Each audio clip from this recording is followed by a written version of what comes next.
Hey guys, welcome to part 13 of Let's Play Sonic Unleashed on the Wii. In the last part we finished off the Sonic part for now, so now we're back to the Werehog. It's so weird LPing this game because it's such like it's so definitive. It's like the Sonic sections, the Werehog sections. It's so cut down the middle. Like, I haven't actually played or LP'd anything quite like this, where I go into one part. It's one type of like gameplay style, once you know it can go so well, and then I go into the next part and it's just something completely different. It's bizarre. I've just never done it before. Every game has different gameplay styles, sure, but this is so clear cut. It just makes it really kind of bizarre. But yes, so we're now doing the snow levels. Oh, I'm frozen. Oh, I gotta. Here we go. Right, yeah, so we're doing the snow levels, so it's not all bad. We already did the first one, so now we just got another couple. Or maybe we got 4. Because before with the Sonic levels we had to do 2 regions back to back. So there's a chance we might have to do 2 Werehog regions back to back. Although surely not. Like, oh god, no. Let's not do that. This is very quickly turned into tears and crying. I don't know, I can't. I just don't know. But I'm now at that point where, with the Werehog, nothing happens interesting way with the gameplay. I've just hit that slump. Like every LP it kind of happens, you get to that place where, if it's long enough, you're just playing the game and that's kind of it. But with this game, with the Werehog, it's quite dull. It's why it's not recommended to LP bad games, or if you're going to LP a bad game, you've got to make sure it's not a dull, like average, or slightly below average one. Like, you got to make sure that it's bad enough in an interesting way, but I don't think the Werehog is actually that interesting in the ways that it's bad. It's just kind of like, oh, well this isn't terrible, but it's not particularly fun either, so it's not actually like bad in an interesting way. Like, you could play Sonic Boom, which I guess I haven't really talked about Sonic Boom, but I don't hate Sonic Boom. It's just like unfinished. You know, like Sonic 06 was unfinished and also just terrible. Like, even if it was finished, it still would have been pretty bad. But Sonic Boom was mostly just unfinished. That's not to say if it was finished it would have been perfect, but that was the main problem that stopped it being good. Like, Sonic Lost World I found a bit average and plain and a bit forgettable, but if that was unfinished then it probably would have got the same response Sonic Boom got. Because when you release an unfinished game, it's kind of inexcusable. Completely inexcusable. And that's what the problem was with Sonic 06 and Sonic Boom. The 2 big ones.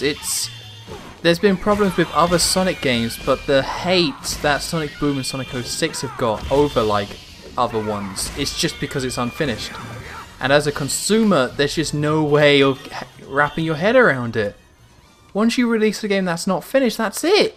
You've killed it. You've completely killed the game. There's nothing you can do. There's no coming back from that. You just needed to spend the extra time. And it's something that's so bizarre about Sonic Boom. You would have thought with Sonic Boom that they would have learnt their lesson by now. That it would have been like, right, okay, here at Sega, we have released some pretty bad games that just weren't really finished and we should have spent more time on. Let's not do that again. And they learned their lesson for a bit, but even like Sonic Generations wasn't finished. Like, it's a great game, but you could tell with the cutscenes. They wanted to have a ton of cutscenes in there, but due to time constraints, they didn't. You know, I'm kind of making this up. But you can tell, because at the end of Chemical Plant Zone, you get a little cutscene about, oh, I think we've been here before, Waka Waka. But, oh god damn it!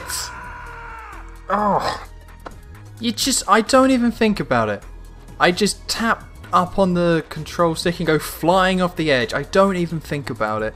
I can't even zone this game out properly when I want to. I feel like I should be talking about the game more and what I'm actually doing, but I just think like, okay, this looks awesome. I was about to say nothing really interesting goes on during the Werehog levels, so there's no point in talking about what's going on screen, because like there's nothing really. But this is a really cool section. You actually get a sense of momentum or stuff like that, because this sort of camera work, I think, is one of the reasons why the Werehog Wii levels are definitely better than the 360 ones. Well, not definitely better, but it's a point for the Wii version anyway. Come on, just such awkward controls. Because yeah, we were all the way at the top there, and then we had such a great like little camera angle to show us this whole section that we were heading towards. And it's the same with the waterfall. Oh, come on! Enough with this bollocks. Oh, I just, it's the worst. It's a beat 'em up sin, I would say. Definitely a beat 'em up sin. You can't, oh no, you can't have a combat that sends you flying forward and then have enemies default at the edge of a platform. You can't do that. You just can't. Oh, come on. And we got ice physics as well. Let's just pick this guy up. I can't. Okay, easy. Oh, you just can't do that. Oh, boom. Okay, but yeah, I don't know how you would categorize this game, because I think it's clearly a platformer with beater-up elements, but I got in a YouTube argument, well, discussion, I will say, where I've reviewed kind of games similar to Sonic Unleashed, where it's a platformer but they just shoved in a combat system that, and it's never worked. I think personally it never works. That was an S rank apparently, who the hell knew? But yeah, I don't think it ever kind of works, and there's been no example of where it's really been great and a great addition. Maybe Sonic Unleashed isn't horrible and the combat isn't horrible, but it's still not good. So yeah, someone called me out on my Crash of Titans review, where I said the combat's bad and in a platformer that's weird. Like, whenever you're playing a platformer and you have to deal with a big combat system, or you have to like go into an arena, all the enemies spawn in, you have to fight them, it always feels like a waste of time because it's a platformer. And it's just, if that's not the focus, if that's not what it's all about, then it just drags. By default, it's tedious and it drags, unless you have a really good combat system, of course. So that was my point about Crash of the Titans, and I think it applies to this game as well.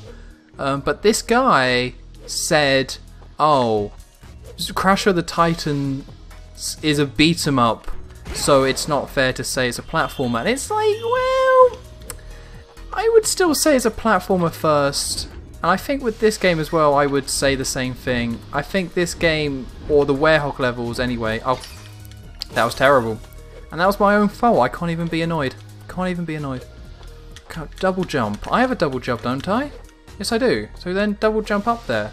There we go. Weird. Okay, let's turn this off. Yeah, I've had enough of that. But yeah, so I think I could apply that to this game. Well, it was just an odd thing to say, saying, oh, it's not this genre, it's this genre, therefore it's good. But it's like, Crash Bandicoot is a platformer, always has been. Sonic as well is a platformer and always kind of will be. It's speed orientated, sure, but it's, at the end of the day, it's still a platformer. The original Sonic games came about at a time where genres weren't well defined, I don't think. I may be wrong, but genres weren't as well defined as they are now. Because back then it was very limited. It was only 2D games, so the majority of games you could technically say were platformers, but nowadays you don't have to have platforming because you can do so much more. So much more that you can do that there's just, yeah, that there's a bigger range. So genres now actually mean much more now that games are 3D. But no, Sonic's always like it's always a platformer, really. But so I think my point stands that I made about Crash of the Titans, and I think it also stands with this game. If you don't make it the focus, if you don't really put a lot of time and effort into a combat system, and it's a platformer, or there's platforming sections, it makes the combat feel like a waste of time. Oh, and look at this. This is so awkward to do. Okay, go up there. I really hate those little things that blow stuff at you. Oh, me of my words. I really do hate... I just think they're annoying. I don't know, there's just something about... Oh, okay, I've got to go hit the switch. Alright. I knew that. Let's jump over... Oh, let's go beam up. No, don't blow me off. Yeah, there's something about an enemy that blows you off the platform. They don't hurt you. They don't do any damage to you. It's not about fighting them or anything like that. It's just they're gonna blow you off. Because sometimes when you fall off, it's just an irritating thing, and then sometimes you can just be blown completely off a platform and get instantly killed. That's the problem, I think, with instant kill platformers or like instant kill pits in certain games. That they're just too clear cut. You can be fighting an enemy, get slightly knocked back, and boom, now you're dead and you have to restart. And it's something that's in this game, I'm afraid. But I'm really liking this level though. I mean, the snow levels, or the daytime snow levels, were awesome. And so far, these levels have been really good as well. I think that's just a trend with these Werehog levels, because I went through the same emotions with the last set of Werehog levels when we were in China. Where at first I was like, well, this is kind of like whatever, lame, complained a little bit as always. And then by the end of it I was like, wow, this waterfall section was actually really cool and there was some cool platforming stuff. I think the same thing is happening again. We had all these great outside exterior kind of stuff going on, and now we're entering like this snow temple. I don't know what this snow temple is, or if it has any like relevance to anything, or why would there be a snow temple? A temple in the sand, a temple in any sort of environment you can kind of accept. But when it's like a snow temple, because a temple being an environment implies that humans lived there and at one point built this. So when you have it in like the snow, who builds a temple in the snow? It just doesn't happen. Never gonna happen, which makes it seem a little bit odd. But in this game there's a whole thing going on, I don't know. There's like this whole mystical thing where there's this dark Gaia inside the planet for I don't know why. It never comes up again, it hasn't come up before. Because I don't know if this place that we're in is Mobius. And I don't know if officially Mobius is where the Sonic games take place or if that was the TV show. It's a little messed up. I think back in the day you just made a game and it's like you play as a hedgehog and you stop the bad guy. And when you stop him and everyone's, all the bunny friends, they're happy and you're happy because the bunny friends. But then you kind of develop it more and more, you keep going, you start adding locations like Angel Island, and suddenly now you've got like this universe and this world. When really it's like, hold on, you don't need a universe in this world. Why are people concerned about it? Why am I concerned whether this is Mobius or not? Because it doesn't seem to be Mobius at all. That seems completely weird. But then if it isn't Mobius, then why is Sonic suddenly here? Again, it shouldn't matter with this sort of game, but it kind of does. That's just what nerd culture is, I suppose.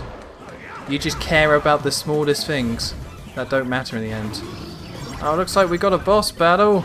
We got to throw the Zelda eyes at these. I can't believe I ever made that comparison before, though.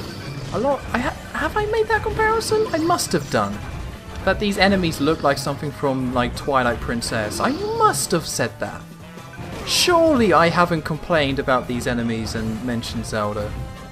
Alright, I'll just do this the old-fashioned way, I suppose. Right, maybe I should try some combos. Do we have a no combos list. No combos list. I was ready and willing to be like, combos, here we go. But nope. Apparently we don't have any. At all. Well, we do have combos, the game just doesn't tell us to. Which, that's a ultimate sin right there. If we are going to class this game as a beat 'em up, you can't not have your combo list. It's just stupid. But yes, I do like this level, but yeah, this is the problem. This is kind of the problem with this game and just Sonic games in general. Like, this level seems to have set itself up as an actual place that you've just explored. But you don't, there's no like logic to it in terms of travelling from one place to the other. You just go further into the temple, you hit a big ring, but none of it really mattered. Like, we're not going to get a cutscene of Sonic in the temple. And we didn't, like, yeah, we just got like a fragment, which would be, what? No, I'm busy. We just got a fragment, but we didn't like go and pick up the fragment and say, hey look, we got this fragment, that's pretty awesome. Instead it was just, you hit the ring. So yes, I know that's like classic Sonic 3D games, but I think it's a bit, if you're going to try and set it in a real place like this, you can't do it like that. You can't have it like that. I think even Sonic Heroes was a bit better. Like with the Haunted Castle levels, whatever they were called. Like I think the second one you travel through this like crazy castle and you are actually on a journey and you travel through this castle and you actually, the end ring was outside. So you actually started somewhere and got to here and it made sense in the story. But Sonic Unleashed isn't that. You're just like, I don't even know what you're doing. It's weird. Like, it's weird. They're just random levels. No real connection. Alright, oh, is it? Do I have to go back to the snow level? That's crazy. It's almost like talking to you was a waste of time. Well, I have a feeling we've got a boss, but yeah, it's that time. So next time in Let's Play Sonic Unleashed on the Wii, we're going to do another boss, which I'm guessing will be a Werehog boss? Maybe? We've done Sonic, Werehog, Sonic, so the next one's got to be a Werehog, so maybe it'll be the Snowbird or something terrible like that. Articuno, I don't know. But anyway, I've been HonestTom23, don't forget to like, comment and subscribe, and I'll see you next time.